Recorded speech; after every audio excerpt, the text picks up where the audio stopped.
অপু কিন্তু এই চাঁদাবাজির পুরো ঘটনাটাই তিনি বর্ণনা করেছেন। তার কতটুকু সম্পৃক্ততা আছে তাও তিনি বর্ণনা করেছেন।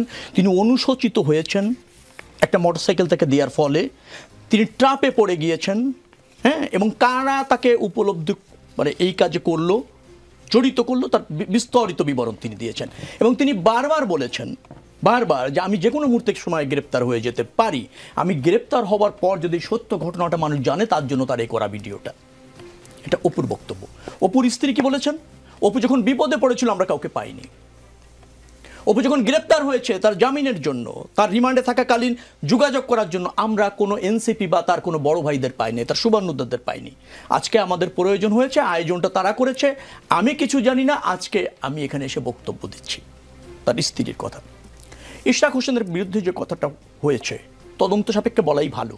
তারপর কি আপনি মনে হয় যে এনসিপির একজন সমন্বয়ক তিনি চাঁদাবাজির সাথে জড়িত, তাকে নিয়ে যাওয়া হলো কিডন্যাপ করে, গুম করে, তার বক্তব্য অনুসারে। তার না গুমের কথা বলা হচ্ছে, 5-7 দিন গুম ছিল না। এনসিপির বলছে, আমি সমন্বয়কে বলেছি। সমন্বয়ক বা এনসিপির পার্থক্য করেন না। সেটা যদি হতে যায় তাহলে এখন আর এনসিপির যে বডি হবে তাহলে তো আর বাংলাদেশের রাজনীতি করাটাই কঠিন হবে। আমি বডি আলাদা হতে পারে কিন্তু কর্মকাণ্ড অ্যাক্টিভিটিস সব একসাথে কিভাবে জড়িত। এই সমন্বয়করা রাষ্ট্র ব্যবস্থাপনার সাথে জড়িত। আপনি দায় নেবেন না, রাজনীতি করবেন, একসাথে চলবেন, তা হবে না। সেটা রাজনৈতিক বক্তব্য না। রাজনৈতিক দলের মধ্যে এনসিপির রাজনীতি বলের দাম, এনসিপির সমন্বয়কের দাম এখনো কোনো পার্থক্য, আপনার কাছে কোনো পার্থক্য আমি দেখছি না কোনো পার্থক্য। এখন যদি বলেন যে এনসিপি আর এই উপদেষ্টাদের মধ্যে পার্থক্য আছে, তাহলে তো এনসিপি ডিফেন্ড করার দরকার নেই। সজীব আহমেদ ভুঁইয়াকে করছেন তো ডিফেন্ড, কেন ডিফেন্ড করছেন? সজীব আহমেদ ভুঁইয়া আপনার সে কি আপনার এনসিপির কোনো কিছু? তো এনসিপির গত দেওয়া হচ্ছে কেন? এনসিপি কেন তাদের ডিফেন্ড করছেন? সজীব আহমেদ ভুঁইয়া তো বিতর্কিত চরিত্র, বর্ণাঢ্য লাইফ চরিত্র তো বিতর্কিত, আবার রাষ্ট্র অবধারিত। আপনি যদি এটা বলেন রাষ্ট্রে কাজ করতে একটু রাত হয়ে গেলে 5-7 জন সহ ওয়েস্ট ইন্ডিজে ব্রেকফাস্ট করতে হয় অথবা রাতের খাবারটি খেতে হয়। হাঁসের মাংস অত্যন্ত প্রিয়, সেটা ছাড়া শেষ রাতের খাবারটা হয় না। তাহলে বর্ণাঢ্য লাইফ। আবার বিতর্কিত কেন বলছি? আপনি কুমিল্লায় 3 জনের ওই যে হত্যা সহ যে ঘটনাটা ঘটেছে, সচিত্র প্রতিবেদন হয়েছে, যারা ভিক্টিমাইজ হয়েছে তারা নিজেরা কথা বলেছেন, নিজেরা বক্তব্য দিয়েছেন। একজন উপদেষ্টার বিরুদ্ধে সম্পৃক্ততা হলে এভাবে কথা বলার কেউ সাহস রাখে কিনা? আর যদি কেউ মিথ্যা সাক্ষ্য দিয়ে থাকে, প্রতিবেদনে যারা কথা বলেছে তাদের তো আপনার বিচারে আওতা আনা যায়।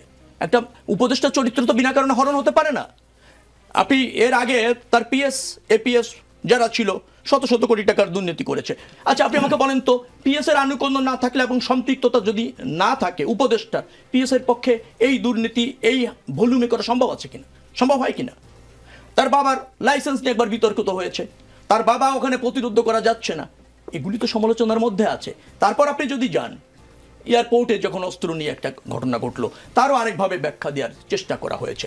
ইশরাক আদালতের রায় পেয়েছে, আপনার গেজেট প্রকাশ হয়েছে, অ্যাপিলেট বিভাগে পর্যন্ত যাওয়া হয়েছে, রিটের নিষ্পত্তি হয়েছে, তাকে শপথ পড়ানো গেল না। এই যে বিতর্কিত চরিত্র হয়ে যাওয়ার ফলে সেটা চাঁদাবাজির সাথে যুক্ত কিনা আপনি আমাকে যদি বলেন, আমি আপনাকে খুব ফ্রাঙ্কলি বলি, তিনি কিন্তু প্রকান্তর অস্বীকার করেছেন যে তিনি ওয়েস্ট ইন্ডিজের সামনে দিয়ে যান না। বলেন ওই দিন আমি গিয়েছিলাম কিনা তার ডাউট আছে, কিন্তু তিনি যে রাত্রে এভাবে চলেন যান 5-7 জন লোক নিয়ে রাতের শেষ দিকে বা মধ্যরাতে, একজন উপদেষ্টা দায়িত্বশীল রাষ্ট্রের গুরুত্বপূর্ণ ব্যক্তি, তার কি কাজ থাকতে পারে?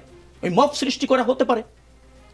এক জায়গায় মব সৃষ্টি হলে সেটা অবজারভেশন করা হতে পারে, সেখান থেকে সুবিধা নেওয়ার চেষ্টা হতে পারে, অথবা তার ডিফেন্ড করার চেষ্টা হতে পারে, হতে তো পারে। এখন আপনি দায় চাপাচ্ছেন কে? অপুকে নিয়ে গিয়ে ইশাক ভিডিও করেছে, ওই যে বললেন 5-7 ঘন্টা গুম ছিল। এটা কি এই দেশে একটা দায়িত্বশীল ব্যক্তি, রাজনৈতিক ব্যক্তির পক্ষে সম্ভব যে তাকে আপনি কিডন্যাপ করে নিলেন বা গুম করে রাখলেন, তারপর তাকে দিয়ে ভিডিও বানালেন, সে ভিতরে চলে যাওয়ার পর সেই ভিডিও প্রকাশ করলেন? বাংলাদেশে আইন শৃঙ্খলা রক্ষা যে অবস্থা বা আপনি রাজনৈতিক একজন নেতার যে নৈতিকতা, সেখানে এটা সম্ভব কিনা? এটা তো মারাত্মক একটা এলিগেশন, এটারও কি তদন্ত হওয়া উচিত বলে আপনার মনে হয়? আইন শৃঙ্খলা রক্ষাকারী কিন্তু আমার কাছে যেটা মনে হয়েছে, সজীব আহমেদ ভুঁইয়ার বিরুদ্ধে আগে যখন কুমিল্লাতে একটা প্রতিবেদন হলো, দায়িত্বশীল মিডিয়া করেছে, প্রতিষ্ঠিত মিডিয়া করেছে, আপনি চলে গেলেন মালিকানা ইশরাক। এখন যেন আপনার বিরুদ্ধে চাঁদাবাজির অভিযোগ উঠেছে, আপনি চাঁদাবাজিটাকে ডিফেন্ড করছেন না, আপনি খুঁজছেন ওই চাঁদাবাজিতে যে গ্রেপ্তার হয়ে অন্য আরো তো 4 জন গ্রেপ্তার হয়েছে, এর কোনোটাই তো অস্বীকার করেছে কি সজীব আহমেদ ভুঁইয়া? আমার কাছে মনে হয়নি করেনি। তিনি খালি বলেছেন আমার সাথে দেখা হয়নি, কিন্তু দেখা ছাড়া তো কথা হয়।